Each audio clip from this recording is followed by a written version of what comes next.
কারণ আপনাদের মেয়েরা, আপনারা বাবারা যারা ছেড়ে উপযুক্ত হয় সবাই তো পর্দাশীল বউ খোঁজেন, ঠিক কিনা বলে?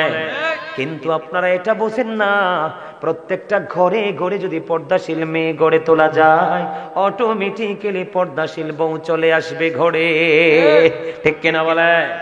আপনি আপনার মেয়েকে ছেড়ে দিয়েছেন, উন্মুক্ত বাতাসে ঘুরে বেড়ায়। প্রত্যেকটা বাবা যদি এমনি করে মেয়েদেরকে ওপেনিং করে ছেড়ে দেয়, তাহলে কোশ্চেন কালেও কোনো করে ভদ্র বউ জোটা সম্ভব নয়। এই জন্য আমি আপনাদেরকে বলি, আল্লাহ কোরআনে বলেছেন, ওয়াকরনা ফি বুয়ুতিকুন্না ওয়ালা তাবাররাজনা তাবাররুজাল জাহিলিয়াতিল আউলা। আপনারা দেখবেন বেপরদাশীল নারী কিন্তু স্বামী স্ত্রীর লগে মিলে না, স্বামী স্ত্রীর মিল হয়নি। বেপরদাশীল নারী পুরুষ কখনোই মিলবে না।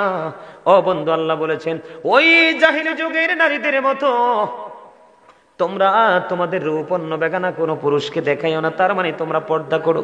কি করো? পর্দা করো। আরো জোরে। এই পুরুষের যেমন পর্দা করা ফরজ, তেমনি নারীর জন্য পর্দা করা ফরজ। আমার নবীজি বলেছেন, নারীরা হলো গোপনীয় জীব। কি? আপনারা কি বিরক্ত হন? ওয়াজটা শেষ করে দিব? শেষ করে দিব? আপনারা বললে আমি ছেড়ে দিব। আমার কারণ আমার নবীজি বলছে, মুসল্লিকে বিরক্ত করে ওয়াজ চলবে, এটা হাদিস শরীফ।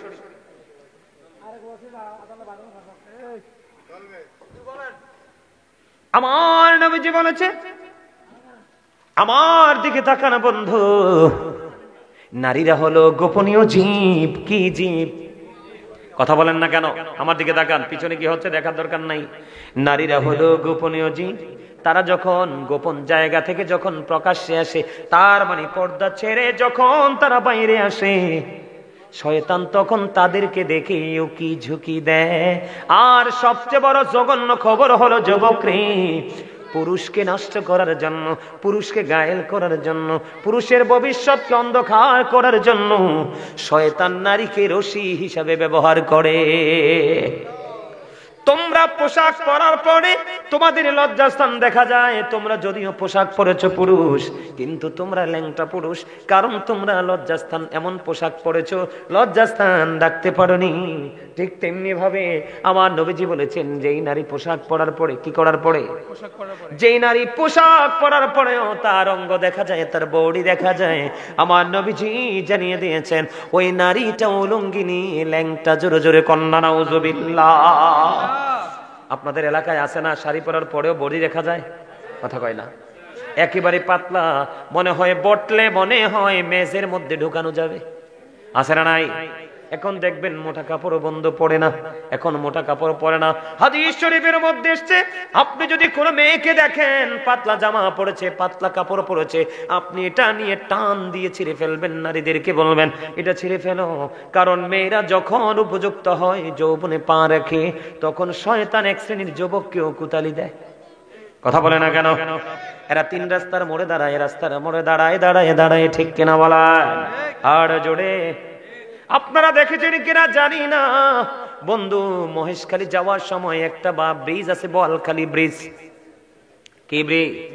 আজকে আসার সময় নিউজে দেখলাম 7 থেকে 8 জন নরপিশাচ, নরপশু, হায়নার মতো একটা কিশোরী মেয়ে কোথায় যে যেতে চেয়েছিল, রিক্সার ড্রাইভার বলল তুমি দাঁড়াও। কি করো?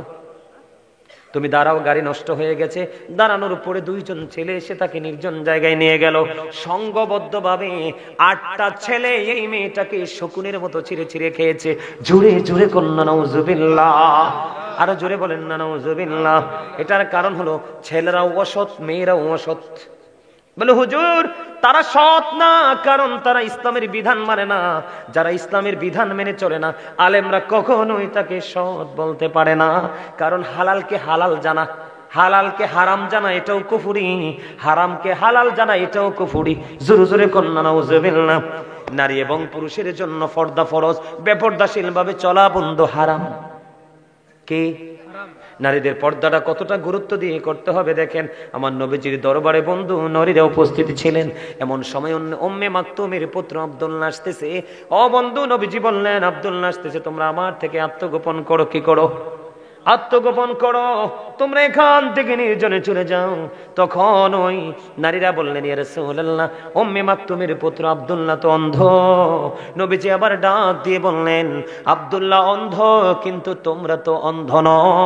তার মানে হলো, একটা পুরুষ যদি অন্ধ হয়, মেয়েরা দোতলা থেকে জানালা দিয়ে, ও বন্ধু, বিয়ে বাড়িতে অনেক গরিব স্বামী আছে, সুপারি পাতা দিয়ে, কলা পাতা দিয়ে বেড়া দিয়েছে, ঠিক না বেঠে? স্বামী তোমাকে পর্দায় রেখেছে, তুমি কি করতে পারবা না? পর্দা পাক করে কোনো বেগানা পুরুষকে দেখতে পারবা না।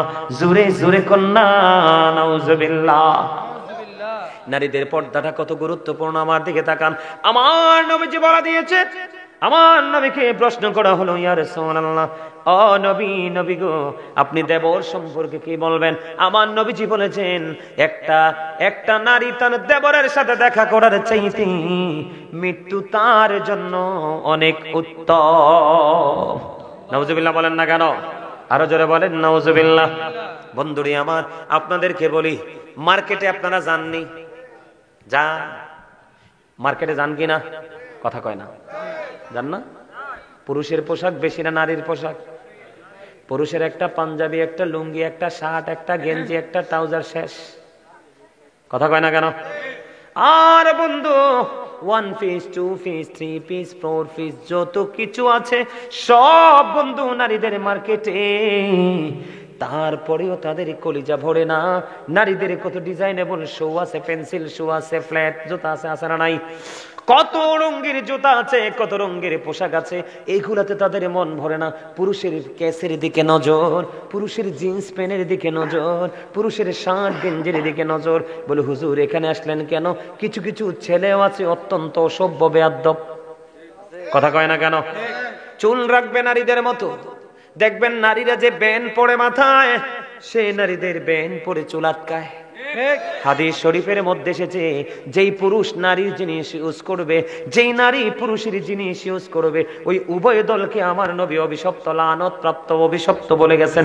জোরে জোরে কন্যা নাউজুবিল্লাহ। বলে, হুজুর আপনি কেন গো ওই পোশাকটার দিকে আসলেন?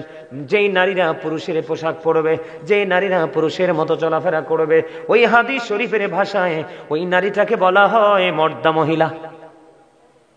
নাউজুবিল্লাহ বলেন না কেন? কি মহিলা? কথা কয় না, কথা কয়, আমার কথা কয় না। কি মহিলা? মর্দা মহিলা। আমার নবীজি বলেছেন, ওই মর্দা মহিলার জন্য জাহান্নামে একটা খাবার বরাদ্দ আছে রে, যেটার নাম হলো বন্ধু তিনাতুল খাবাল।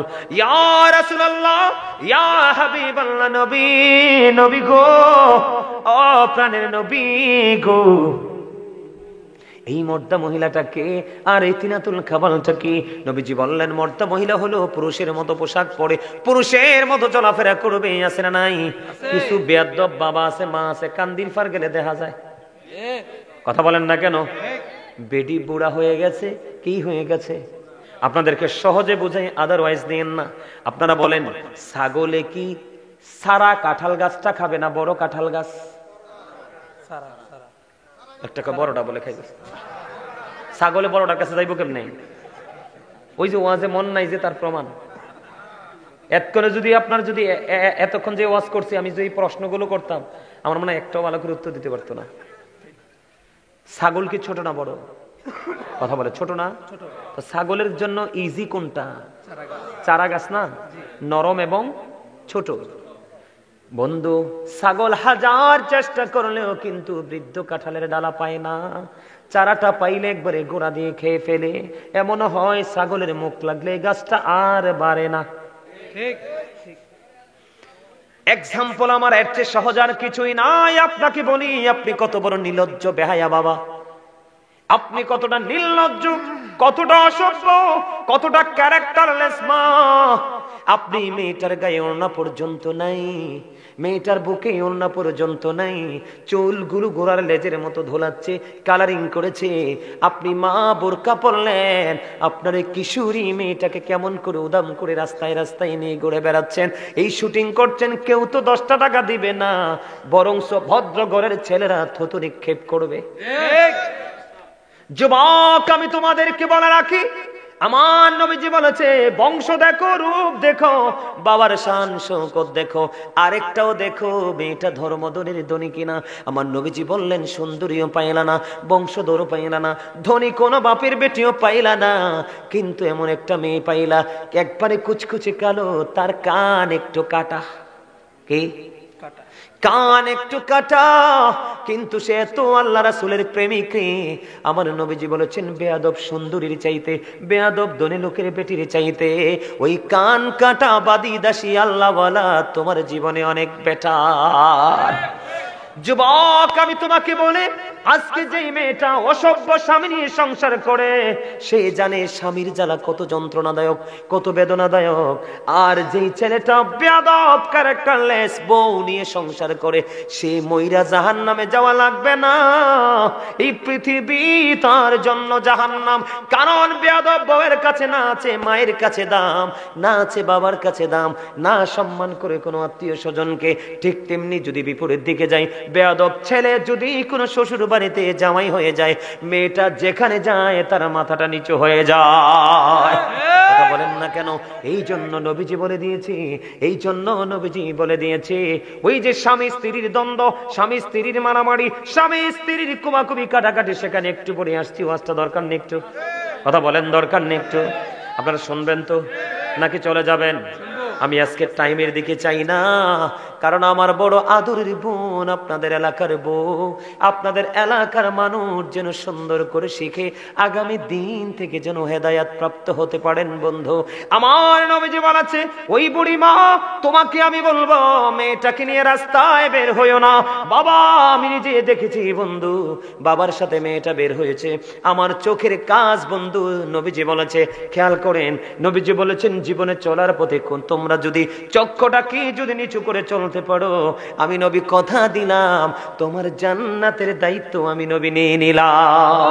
কিন্তু বন্ধু চোখের চরিত্র হলো দেখা। আমি চাইয়া দেখলাম বাবাটা অত্যন্ত জেন্টেল, মেয়েটাকে অসভ্যর মতো নিয়ে বের হলো।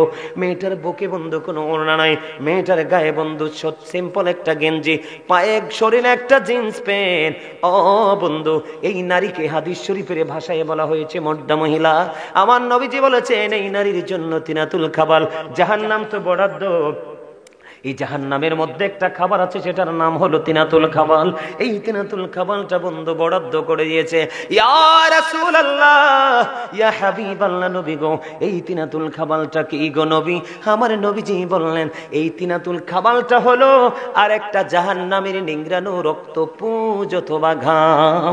জোরে জোরে কন্যা নাউজুবিল্লাহ। তাহলে মহিলাদের পর্দা করতে হবে কি হবে না?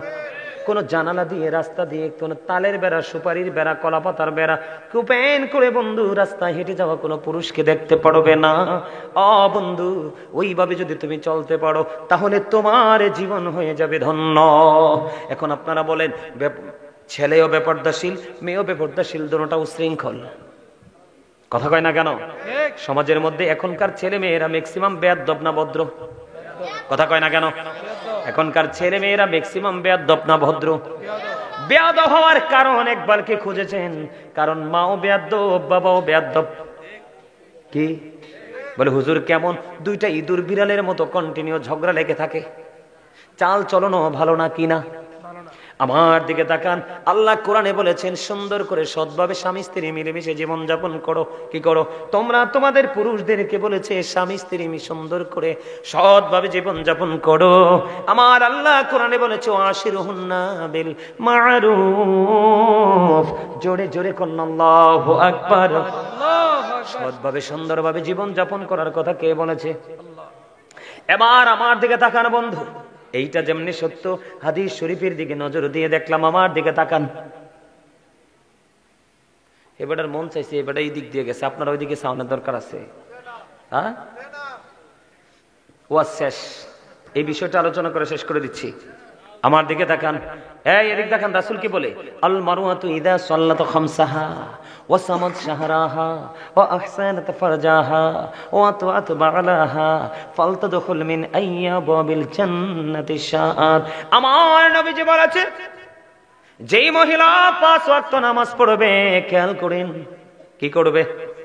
5 ওয়াক্ত নামাজ পড়বে, লজ্জাস্থানের হেফাজত করবে, রমজান মাসে রোজা রাখবে, স্বামীর কথা মেনে চলবে, ওই নারীর জন্য 8টা জান্নাতের দরজায় খোলা থাকবে। সে যেটা দিয়া মন চায় সেটা দিয়েই যাইতে পারবে। জোরে জোরে কন্যা সুবহানাল্লাহ। আমি আমার নারীদের কাছে ওই পর্দার ক্ষেত্রে যেমন পুরুষ নিয়ে আগে ওয়াজ করেছি, এখন স্বামী স্ত্রীর ক্ষেত্রে আগে স্বামী নিয়ে ওয়াজ করব। ও বন্ধু, কারণ পুরুষের দোষের শেষ নাই এই যুগের পুরুষ। কথা কয় না কেন? আমার নবীজির কথা হলো, তুমি যদি বাহিরে চা খাও, বিবির জন্য চা নিয়ে যাও। তুমি যদি মিষ্টি খাও, বিবির জন্য মিষ্টি নিয়ে যাও। তুমি যদি তোমার জন্য পছন্দের পোশাক কিনো, বিবির জন্য পছন্দের পোশাক কিনে নিয়ে যাও। কথা বলে না কেন?